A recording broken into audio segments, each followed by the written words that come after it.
There's a fairly mysterious character in Shakespeare's Julius Caesar. He speaks in quite a few parts for the first half of the play, and then we hear nothing more of him. And many of the lines he does speak, most find cryptic. So much so that some productions of the play omit his lines completely. He's the first to strike Caesar. I'm talking about Casca. There are two faces to Shakespeare. The exoteric public face that has been the mainstay understanding of his work. However, this is merely a mask of theatrical plays. But he was a creator not merely of plays, but of puzzles with words as pieces. And when these puzzles reveal once solved, welcome to Esoteric Shakespeare, where we'll attempt to solve these puzzles and pull away the mask to see the esoteric face of Shakespeare that until now, only a few have seen. Let's examine who or what Casca is. As I've argued in other videos, Julius Caesar is a polemic against Christianity, and that's how everything in the play needs to be understood to unlock the esoteric meaning of the play. With that in mind, let's ask who or what Casca is. Well, he tells us. Act 1, Scene 2. Casca says, "But for my own part, it was Greek to me." Easy, right? Well, maybe not so easy. This is the esoteric meaning of Casca, which means there's an exoteric meaning. The statement by Casca is commonly interpreted to imply that he didn't understand the Greek, and where the idiom, "it's Greek to me," to indicate a lack of understanding, comes from. Ironically, the Casca in Plutarch does speak Greek because after he strikes Caesar, he calls for his brother's help in Greek. But let's take a close look at where Casca made this statement and see if Casca not understanding Greek holds up. The scene has Casca relating what he witnessed to Brutus and Cassius regarding the attempted crowning of Caesar. After Casca gives an account, Cassius asks, "Did Cicero say anything?" Casca says, "Aye, he spoke Greek." Nothing controversial here. No doubt Cicero could speak Greek, and of course Latin. But then Cassius asks, "To what effect?" Casca replies, "Nay, and I'll tell you that. I'll never look you in the face again." But those that understood him smiled at one another and shook their heads. But for my own part, it was Greek to me. Casca doesn't say he didn't understand Greek. What he answered nay to was, did what Cicero say have any effect? Shakespeare is always presenting two faces, the exoteric mask, and behind that an esoteric meaning. The exoteric mask is that he didn't understand the Greek, but this is for the unwary. The esoteric, deeper meaning is that Casca symbolically represents ancient Greece, primarily its philosophical culture. Further, in Shakespeare his name is Casca, whereas in history his name was Casca. Shakespeare wants to imply casque or casket, a small box or chest for jewels, letters, and other things of value, itself often a valuable material and richly ornamented. Now, I understand that what I've presented so far doesn't prove anything. There's always a hermeneutic circle that is in play. That is, our understanding of a text as a whole is based on our understanding of each individual part, as well as our understanding of how each individual part refers to the whole. So, we'll have to go back and forth between the whole and the part. For now, grant me that the play Julius Caesar is a polemic against Christianity, and that Casca symbolizes ancient Greece. And let's see if that can unlock Casca. And again, see my previous video on the theme of Julius Caesar. Now we'll examine the exchange between Casca and Cicero in Act 1, Scene 3. This scene is commonly understood to be Casca, meeting Cicero, describes the marvels visible in the streets that night and suggests that the marvels foretell important events to come. One of those marvels that's commonly understood is that the fire dropped from the sky. You'd think it's odd that the characters would want to hold a conversation outside in these conditions. But these scholars, never a better time to talk than in a tempest dropping fire from the sky. But maybe fire isn't dropping from the sky. Let's take a quick look. Cicero says, "Good evening, Casca. Brought you Caesar home? Why are you breathless, and why stare you so?" Casca replies, "Are you not moved when all the sway of the earth shakes like a thing unfirm? O Cicero, I have seen tempests when the scolding winds have rived the knotty oaks, and I have seen the ambitious ocean swell and rage and foam to be exalted with the threatening clouds. But never till tonight, never till now, did I go through a tempest dropping fire. Either there is civil strife in heaven, or else the world, too saucy with the gods, incenses them to send destruction. So here we are told about dropping fire. I'm not going to unpack this part in its entirety. I just wanted to quickly point out an esoteric meaning here. Fire here means the Stoic concept of fire as an artistically working fire that is the basis of all activity in the universe. See my video on this when I talk about the meaning of Portia. So, no, it's not actual meteors flying around as it's commonly taught. Even dramatically, it would be silly for characters to be having this conversation while fire falls from the sky. Tempest here is the word temper combined with the est suffix. Temper, the constitution, character, or quality of a substance or body. The suffix est, we get the superlative of the word temper, making it the most extreme in a specific category. In essence, we can conceive of tempest meaning the most extreme of an ideology. What Casca means is, he's seen a lot of temperaments, but this is the first that he's seen that disparages the living world to the point of losing its ambitions to create in it.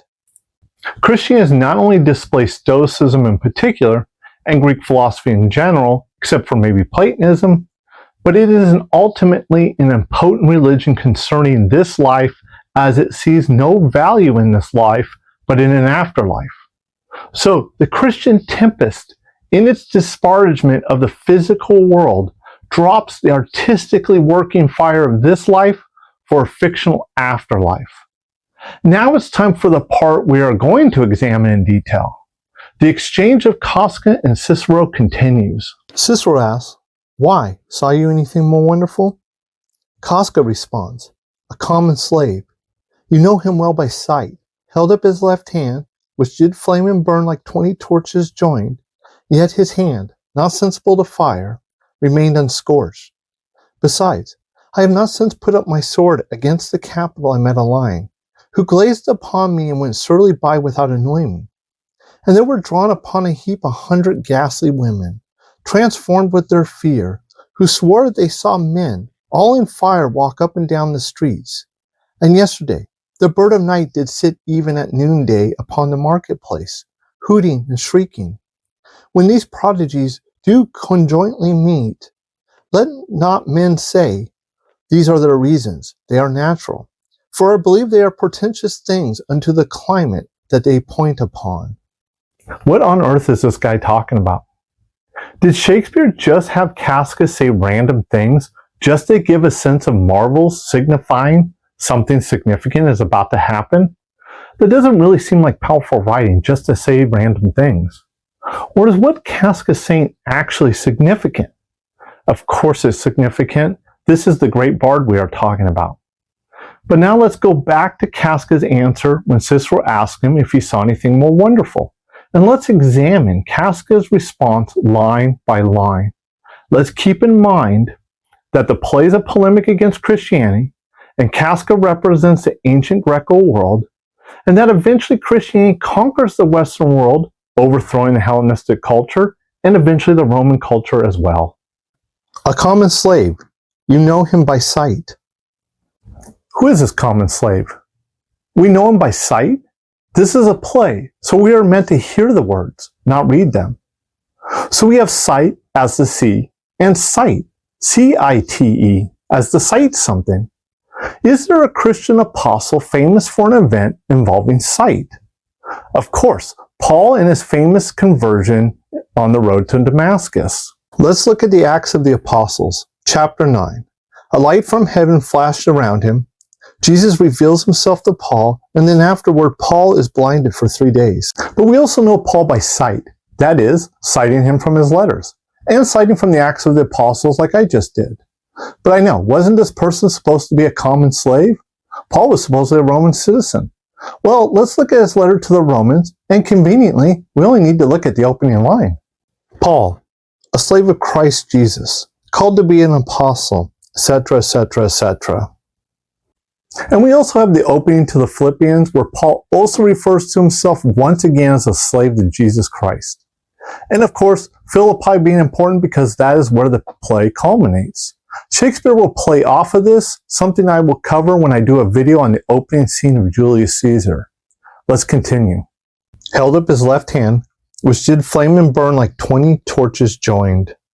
The left hand here represents marriage, since it is the left hand that the wedding ring is placed on. Specifically, Paul saying the church is the bride to Jesus Christ, the bridegroom. In 2 Corinthians chapter 11, Paul addresses the church. I wish you would bear with me a little foolishness. Do bear with me. I feel a divine jealousy for you. For I promised you in marriage to one husband, to present you as a chaste virgin to Christ. These are churches in Greek cities. The flame and burn could be Paul's jealousy, but also there's that thing about hell. Hell and Paul? Well, maybe not exactly, but he's guilty by association. And the 20 torches are roughly the 20 years Paul spent preaching in Greece. And how do we get torches as years? In Act 3, Scene 1, after Caesar has been assassinated, we have the mention of 20, which would seem random otherwise. Casca says, why? He that cuts off 20 years of life cuts off so many years of fearing death. No doubt, Casca would like those 20 years of Paul's preaching to be cut off to save Greek culture and the fear of death that's in Paul's eschatology and the Christian afterlife of hell. And of course, we can use torch as a symbol for a year, something we ignite and burn to light our way through this life. And we also have a handful of Paul's letters over the 20 years of preaching joined together. So therefore, we have 20 torches joined together. And yet, his hand, not sensible to fire, remained unscorched. The fire here is again a representation of Greek philosophy, primarily Stoicism, and obviously didn't convert Paul to Stoicism, even though he spent a long time in Greece. See my video on Portia? There I discussed the Stoic concept of fire. Now we have the first anti-Greco citation Casca makes, Paul's preaching in Greece. Now let's turn to the next citation. Besides, I have not since put up my sword. The common interpretation of this line is that Casca has his sword drawn out of fear of the marvels. And this is one way to look at it. However, this could be understood in a very different way. The sword represents the cross. See my video on the theme of Julius Caesar for this. I have not since put up my sword. That is, I have not since hung up or raised up the cross. Essentially, the character Casca has not been converted, even though the Greek lands have been. That is, we are talking about Shakespeare's time, not Julius Caesar's time. Against the capital, I met a lion. Against has two meanings here. Against meaning next to, after all, the papacy in the ancient Roman capital, which was the temple of Jupiter Optimus Maximus, reside in the same city. But against also means to oppose. Is there a Christian polemic against the Roman world where a lion can open a scroll with 7 seals that brings about the destruction of the Roman world? There is. Revelation. Revelation 5:5. Then one of the elders said to me, do not weep. See, the Lion of the tribe of Judah, the root of David, has conquered, so that he can open the scroll and its 7 seals. Needless to say, John doesn't have a lot of good things in store for the Romans. But wait, doesn't this lion just glaze upon Casca and then surely go by without annoying him? Well, Revelation opens addressing 7 churches located in 7 Hellenistic cities. John quickly admonishes them, but then moves on to bigger goals, like destroying all the enemies of Jesus Christ. Actually, after the opening, these churches don't really matter much. Hence, the Greco world is kind of glossed over rather quickly, that is, glazed over, and not annoyed very much. So we have the second citation, the revelation of John, albeit, as Casca admits, this one is really aimed at the Romans. Next, we have, upon a heap, 100 ghastly women, transformed with their fear, who swore they saw men all in fire walk up and down the streets.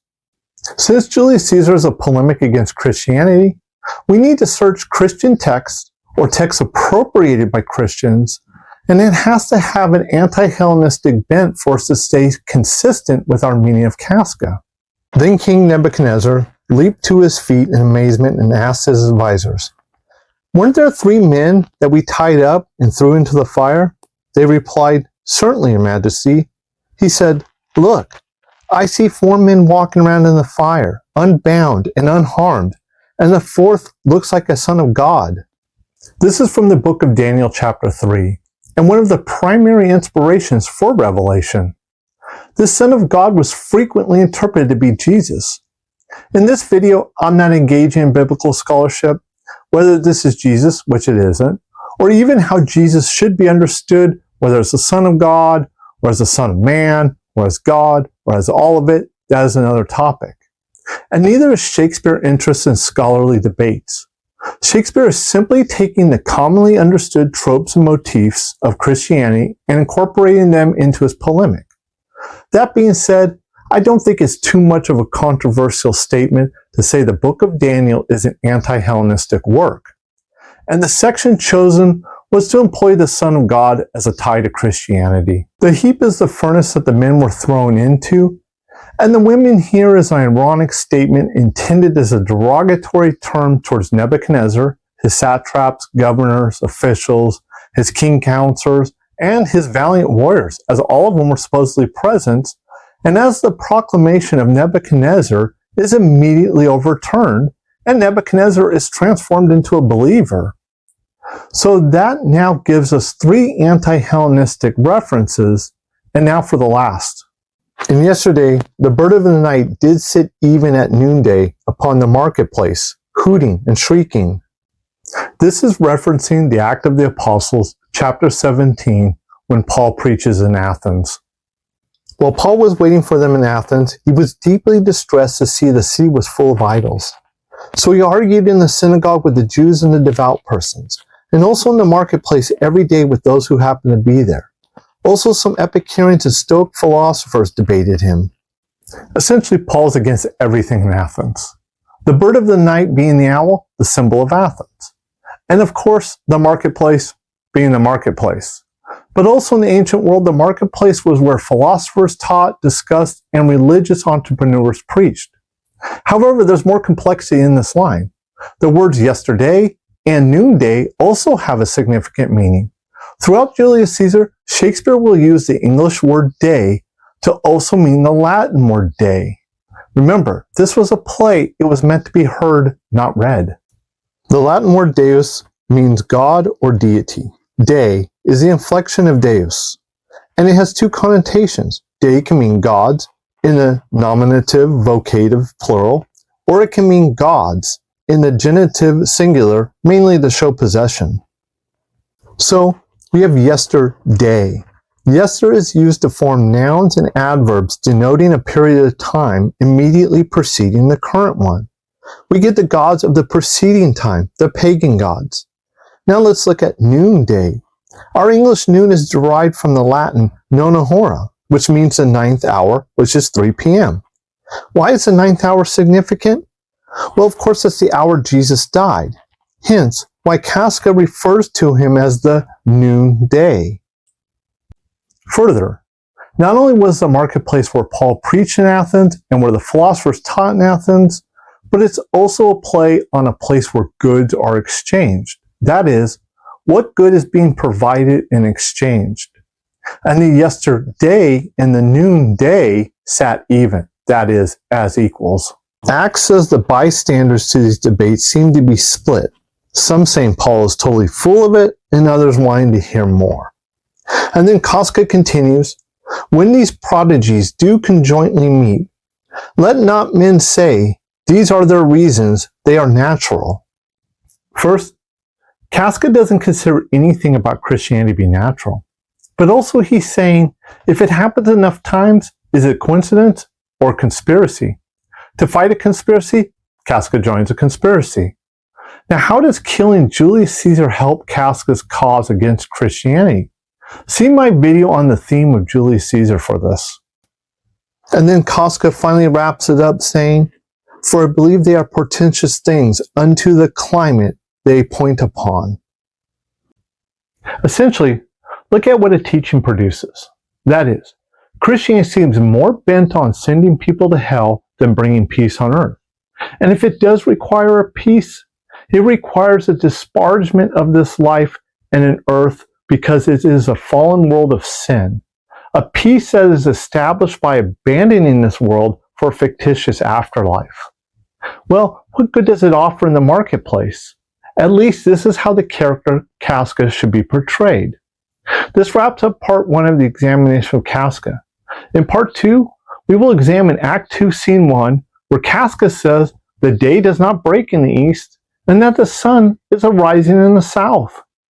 Thank you for watching and listening.